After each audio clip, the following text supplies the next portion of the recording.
This tutorial, this is another video from C++ for complete beginners, and we're going to start looking at variables in this video. So variables are one of the fundamental building blocks of programming languages, and we're going to just start looking at them here.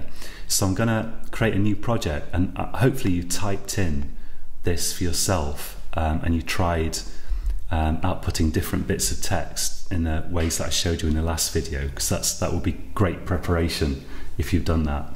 So let's go to let's go to File, New C++ Project, and let's give this the name of Variables and click Finish.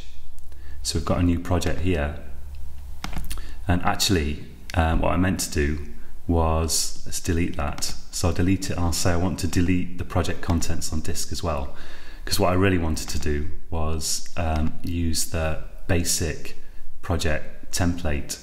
So new C++ project, hello world C++ project, variables, click Finish, and there we go. I used to re-record videos if I made a mistake, but I realized that everyone's making the same mistakes. So if I make a mistake sometimes, people are sometimes happy because they make the same mistake. Okay, so anyway, so we've got this main program. I'm going to delete this C outline here and just hit return a few times, so we've got some blank lines, we've got some space to work in here. And so we've seen that you can type stuff like cout, chevron, and in quotes, hello, and then after the closing quote, chevron, endler. That's basically what we just had a minute ago. And if I select the project, go to project, build project, and click run, and then yes, I want to save it, and it says hello. Now this is a bit of text, and in the programming lingo we call bits of text strings. So this is a string, and we say this is a string literal, meaning it's the actual value of a string. It's not something that can change. It's an actual string, literally a string literal. But often in programming we want values that can change, that can be added together, that can be used later in the program, and so on.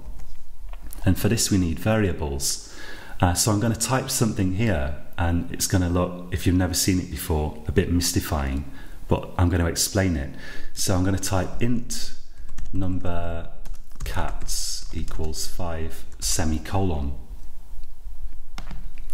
And what this is doing is it's actually allocating a bit of the computer's memory. It's setting aside a bit of the computer's memory to store a value in, to store actually an integer value. An integer is a number that doesn't have a decimal point in it, basically like 5 or 369 or whatever. So I've written the keyword. This is a keyword, int, and you know it's a keyword because your IDE will highlight it in a particular color. So here in Eclipse it's sort of, I don't know, what is it, mauve or dark pink, I'm not sure, but it's highlighted in this brownish pinkish color along with things like this. So these are all keywords in the C++ language. C++ doesn't actually have all that many keywords, you'll be pleased to know. Whoops, Control Z, yeah.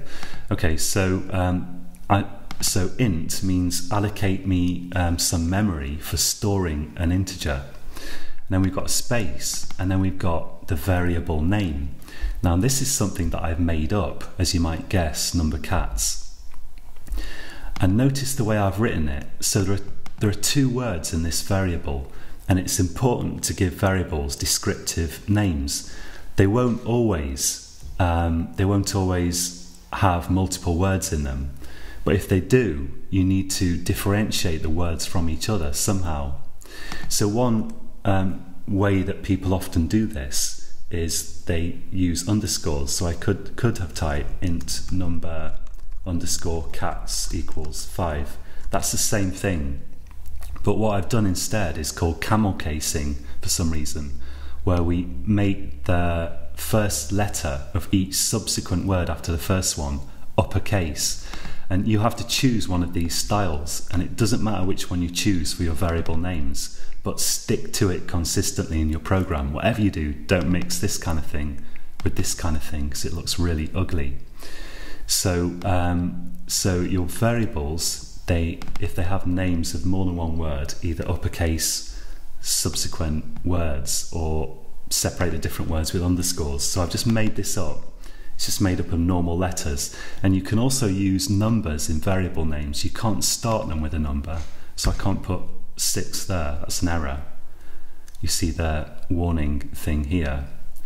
But I can put 6 at the end. So you can use numbers in variables, just not at the beginning. So they should be made up of basically normal letters, underscores, and numbers where necessary. So I've set aside a bit of memory suitable for holding an integer. I've labelled that bit of memory with the label number cats. So it's just like going up to a bit of your computer's memory and sticking a physical bit of paper on it and writing number cats on that bit of paper. You've labelled that bit of memory. And the equals 5 here says, and now put the value 5 into that memory. So that's what I'm doing there, allocating a bit of memory, giving it a label which I've made up, and sticking the value 5 in it. And this is called a variable because it can actually change. So let's see what we can do with this. Between double quotes here, with my cout, I'm going to type number of cats, semicolon, space. So this is all including the space, it's just some text. There's nothing special about that. I could type anything I wanted in there. And then after that I'm going to put another chevron and I'm going to put number cats in there. And now, so what we've got here, if we break it down, first we're outputting this text, number of cats, colon, space. Then we're outputting the value contained in this variable, this bit of memory, which is 5. And then we're outputting a new line character to like make any subsequent stuff that we output appear on a new line after this. And we're also flushing the buffer. So we're telling our operating system, output this text now, don't save it up and do it later. And notice I've got the tab here as well. I've indented all these statements, one tab, which is very important. So let's select the project here. Let's just run it and see what happens. And it says number of cats, 5. And we can have multiple variables in the program. So on the next line here, we could say int number dogs. And there's nothing special about this text except that it followed the conventions that I explained earlier with regard to naming. But we could call it anything. I could, call it that if I wanted. But you've got to give your variables descriptive names so that you know what they are. So I'm going to call this number dogs. This is the number of dogs that I own. I don't actually own any dogs, but just imagine. I'm going to say equals 7. So I've got 5 cats and 7 dogs. Now let's put underneath here, cout, number of dogs, colon, and then a chevron, and number dogs, and a chevron, and endler. And we should see exactly what you expect. So let's run the program, yes. And here we are, number of dogs, 7. Now we can also do stuff like adding these together. So I could say here cout, whoops, we need a kind of chevron that points towards the cout, if you like. And let's say here, between double quotes, total number of animals, colon, and then after the closing quote, chevron, and let's say number cats plus number dogs, and then let's put a chevron in and endler, like that. And let's run that. So it's going to tell us, it's going to, as you can guess, it's going to add the number of cats to the number of dogs, and then we've got total number of animals, 12. So pretty simple. But another thing that we can do with variables is we can reassign the value that they hold. That's why we call them variables, because they change, they vary. So let's output some text here. Cout new dog acquired. How do you spell acquired? Yeah, it's like that. New dog acquired and chevron endler. And let's say here number dogs equals number dogs plus 1. I'm going to explain that in just a second, and then let's output cout new number of dogs chevron and number dogs chevron. If you feel like you're losing the plot a bit here, it'll become a lot clearer when you type it out yourself, believe me, but you do need to practice this. Let's run this, just see what happens firstly. So it says now new number of dogs is 8, so before it was 7 and now it's 8. So what happened here? What happened was this expression is read from left to right. No, from right to left, I suppose. So what we do, what we're doing is we take the existing number of dogs and we add 1 to it, and then we take that value, so reading from right to left, we take that value and we store it back in number of dogs. So the equals sign here is kind of like an instruction that says store. So from right to left, we take number of dogs, we add 1 to it, and we store it back in the original bit of memory that we've labelled number dogs. Remember, it's just a label bit of memory that can contain a value. And we then output that value down here. You can add variables together too. So like I could have added, I could create one called number of animals, int number animals, let's say animals equals number cats plus number dogs. And let's just change that, number animals, and I could output that. I could say, instead of putting the plus here directly in the cout statement, I could say here number animals, and that would also work. Let's run this. So it says number of animals 12. So here I've added 2 variables together. I've added the value stored in the variables together. So reading from right to left, I've got the number of dogs. So this is the memory labeled number dogs, and it's got the value 7 in it.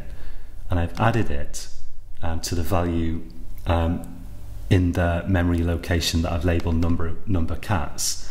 And then I've stored that value, the combined value here, I've stored it in a bit of memory which I've allocated here, suitable for storing an integer. I've stored that combined value in a bit of memory which I've labelled number animals, and here I'm outputting that value that's stored at that memory location. So if this is the first time you've seen this, and it's the first time you've thought about this, it's going to seem pretty complicated, all this talk of memory and you know, adding values stored in memory locations and variables and stuff. But programming, it's like learning a language. Like what a lot of people do when they start learning is they try to analyze everything in minute detail. They write loads of notes, they agonize over the precise meaning of everything. But what you really need to do, what's really more important, is just to practice it, practice typing it. Because when you type it out, somehow it's like learning a human language, like learning Italian if you're not Italian or something. As you practice speaking it and using it, you get to the point where when you need a particular bit of language, it just comes out of your mouth. You just know automatically what to use. And like if you're Italian and you speak Italian, you don't spend your time agonizing about Italian grammar. You don't know the rules of Italian grammar even necessarily. You just speak it automatically. And it's similar with programming. It's really important now to go away and practice this. Type out a program like this one. If you want, start by typing this exact program, but type it all out yourself and then try changing it. Create variables that you've named yourself, put different values in them.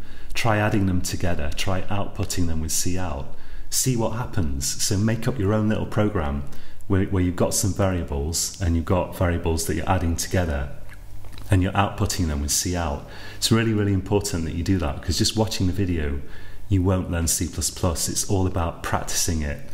But I hope you've basically understood roughly what's happening.